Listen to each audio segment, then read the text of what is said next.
Welcome, messengers. I'm Matthew Thomas, and we're here today in the virtual video studio. We're doing a spotlight interview with Tommi. She is the author of the book, Insanity to Serenity. I'm going to turn it over here to Tommi right now. And Tommi, would you tell us a little bit about yourself and what your message is? Sure. Thank you, Matt. And thanks for the opportunity to speak with everyone today. My name, Tommi Lloyd. I've written a memoir, actually. It's called Insanity to Serenity, and it traces a journey of addiction through recovery. And the means by which that recovery is achieved is through a spiritual path. So, my message is not just for people who may have addiction issues. However, I have learned through my journey of recovery that whether they're kind of the more severe addictions like alcohol or drugs, I have learned that a lot of us are addicted to something. And if it's not alcohol or drugs, it could be food, it could be relationships, moving from relationship to relationship. It could be work. I would say that many of us would have to admit that there are times, if not a lot of times in our lives, when we're addicted to our work. Beyond that, the message being, why do we have addictions? What are they serving in our lives? And more importantly, how do we overcome them, not even for the short term, but more importantly, for the long term? An addiction is either filling a void within us or it is avoiding something that we don't want to look at. So we turn to some sort of behavior to not deal with our reality in some form or the other, or our feelings or emotions. So when we take that away, when we try and take away the substance that we're using as a solution, which in fact doesn't end up being a solution, we need to fill ourselves up with something else. And oftentimes, or what I've learned in my journey is, we may focus a lot on our body and we may focus a lot on our mind when we're looking for solution, but often we're missing that tri-part of our being, which is the spiritual part of our being. And by filling in that void, oftentimes the need for the external sources of what we're trying to get, how we find our happiness, are alleviated, are discovered. What was your experience in coming to this understanding? What led you to be passionate about this message and wanting to share it with others? Mm-hmm. Well, in terms of addiction, first and foremost, my own addictions, mine centered around alcoholism, which many who are affected or see people affected by alcoholism, we see it in families, many, many generations of families. We see it spread throughout family members, and whether the alcohol addiction is our own or we see someone in our family suffering. We say that alcoholism is a family disease because it affects everyone around us and can affect negatively behaviors and so on, whether you're actively using alcohol or not. And also, I had a drug addiction. I was addicted to marijuana, actually, something that we all like to say we're not addicted to, but I certainly can attest to that. So I took a 12-step approach to recovery. There are millions around the world for many, many decades now who have taken this approach. And unless you've used a 12-step recovery approach, you may have heard of it, but I'm not sure that a lot of people understand what it is. Without going into all of the steps in this interview, suffice to say that it is a method of finding a spiritual solution to our addictive malady.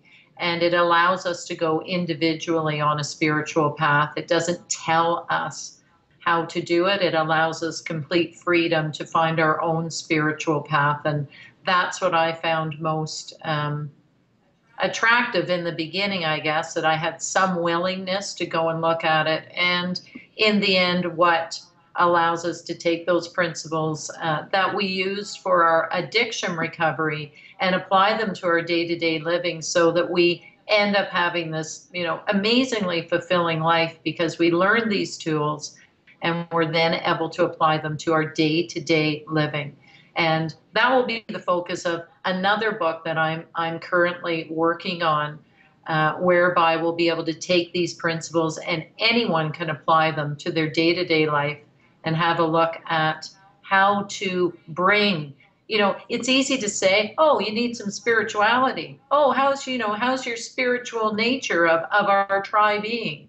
But in my world, in my mind, a lot of people don't know how to make that happen. So this is a very simple process that can be not necessarily manipulated, but utilized in a way that resonates with individuals. It's not a religion, let's say. It's not something you have to follow. It's an individual thing, and that's what I like about the principles. So that's going to be the focus of my next book. So these are, not only is this a powerful process that will help you get over your addiction, but these are processes that can be applied in your daily life to help you change the behaviors that you have to help bring greater balance in your life. I'm just trying to understand. Yeah, that's a great way to put it. And how I came to the idea of writing this second book was that when we participate in our recovery groups, and again, I believe there are over 200 recovery groups worldwide now that use this spiritual process of a 12-step process. It started with Alcoholics Anonymous more than 80 years ago now. So that was kind of, the keystone of it. But what we hear in our own recovery groups is, we're so grateful. I mean, the first time I heard someone say I'm a grateful alcoholic, I'm like, you got to be kidding me. Like, I don't think I'm grateful for being on this path. And that was early on in my recovery. But what they mean is I'm so grateful that I get to take these things that we learn and apply them to the rest of our lives. Because we learn that the addiction is not the problem. The addiction was the solution that we were using for our problems, which were our inability to live life. For whatever reason, oftentimes people in addiction, somewhere along their path, their spirit has been crushed in some way. We see this a lot. Usually in childhood, difficult childhoods, traumatic experiences of any sort, the spirit somehow has been crushed.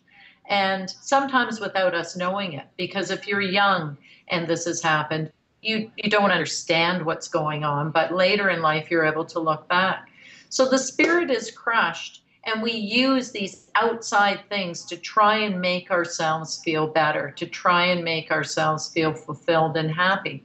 And they never work. You just keep trying and trying, or you use a different substance or a different process, or you start going to the gym like crazy, or whatever it is. And they can work for short periods of time, but not over the long term.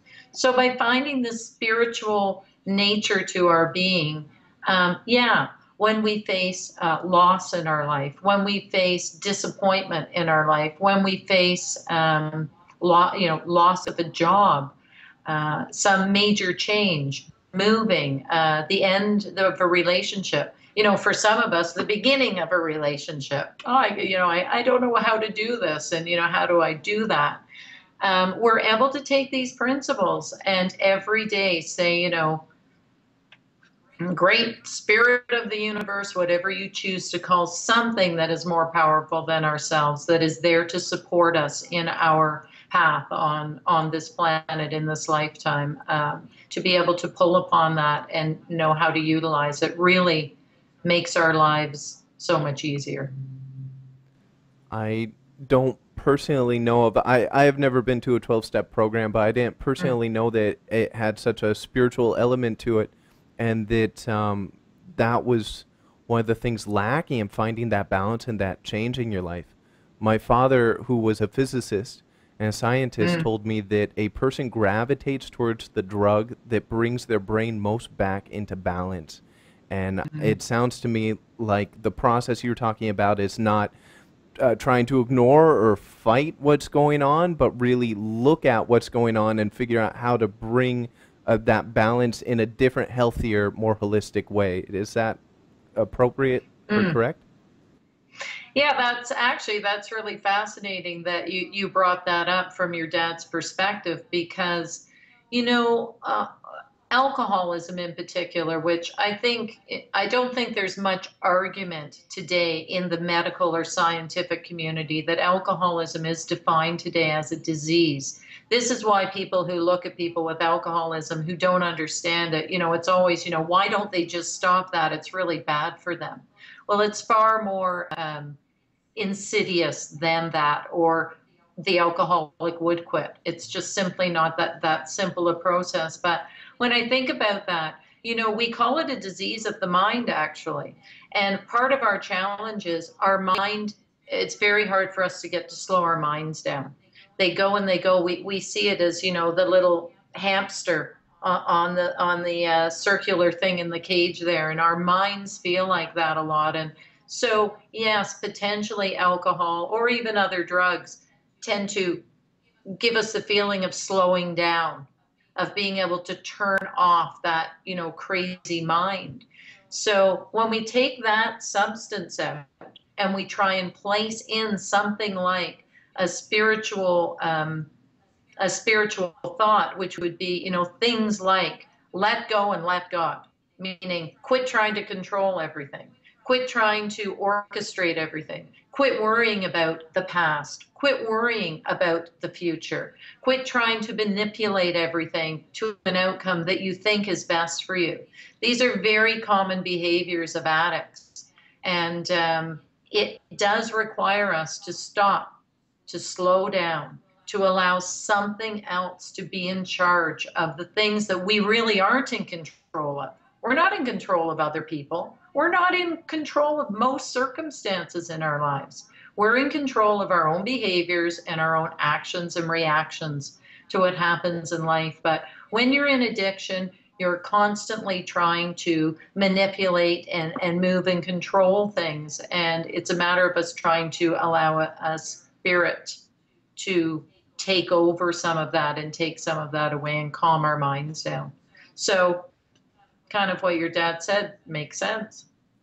That's fantastic. That's Mm, really, really freeing too.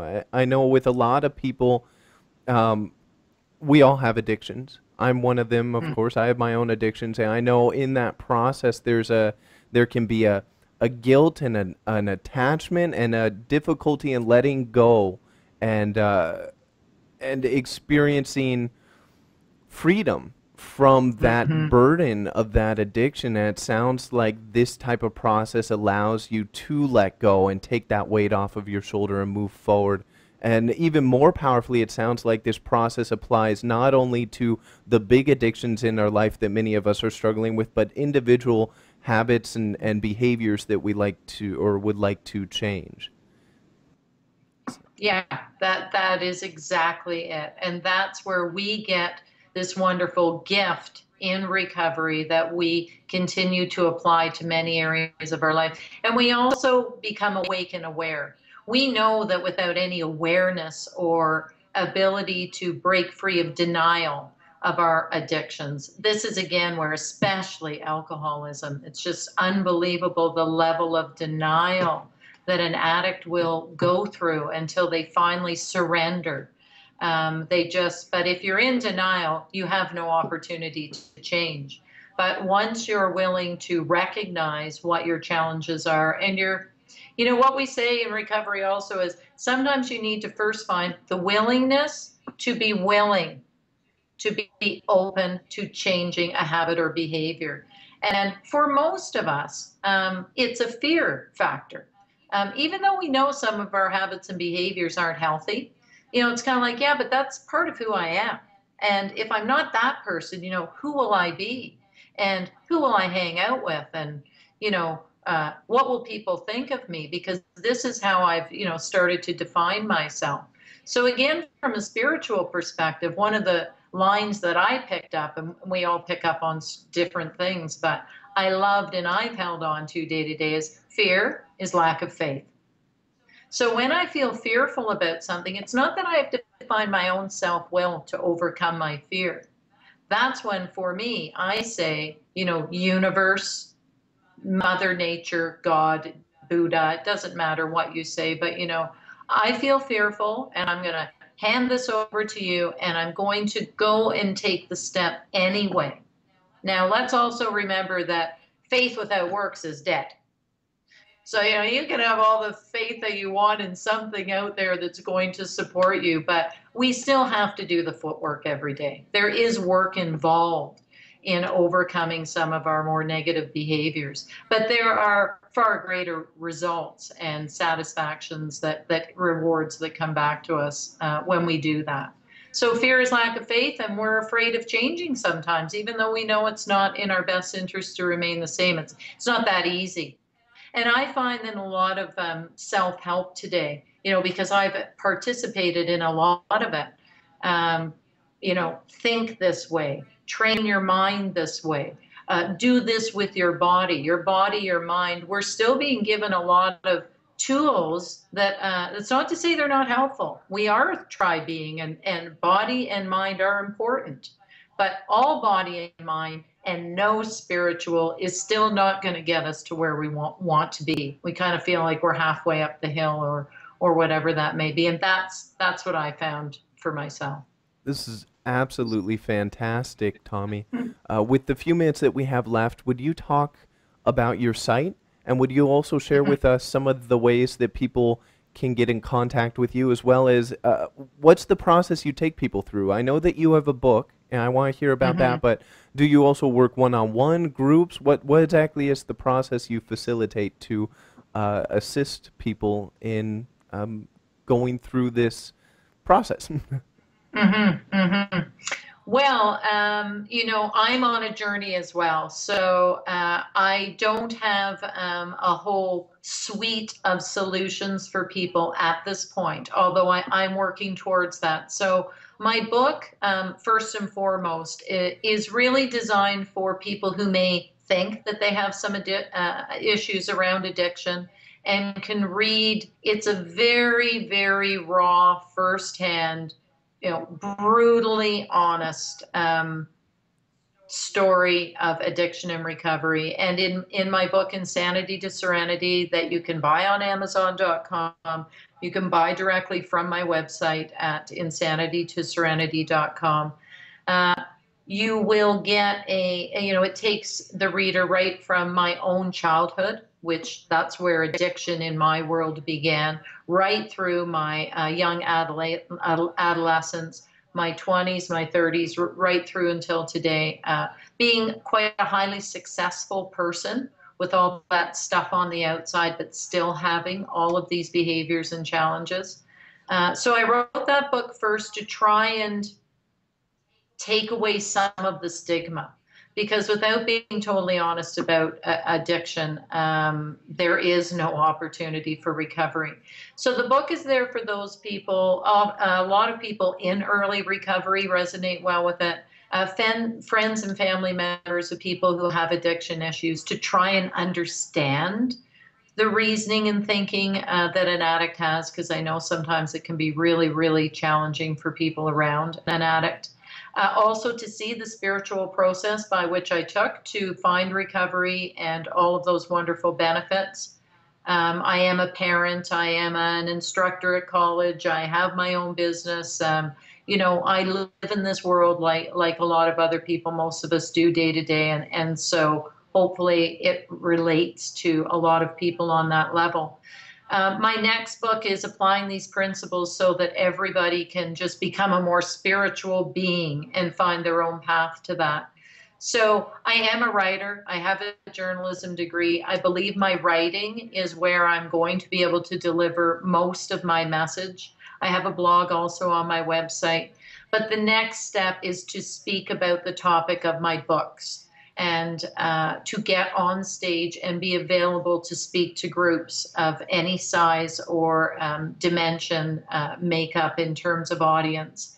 And I want to be able to speak to a really broad audience, even as broad as a business audience, on that level, on a level that's comfortable for them, and even then down to groups suffering very specifically with addiction issues. So speaking on a public stage and being available to do that is something that I'm already available to do. And the book and my next book. That's kind of it in a nutshell. Thank you so much, Tommi, for joining us on this call and for being a part of this on this Skype call and for joining us on the Messenger Spotlight. It's been an absolute pleasure, and we hope to see more of you here soon. And as I understand, you're also going to the summit, so we'll see you there as well. Yes. So thanks very much. Okay. Thanks for joining us on another Messenger Spotlight, and we'll see you again soon.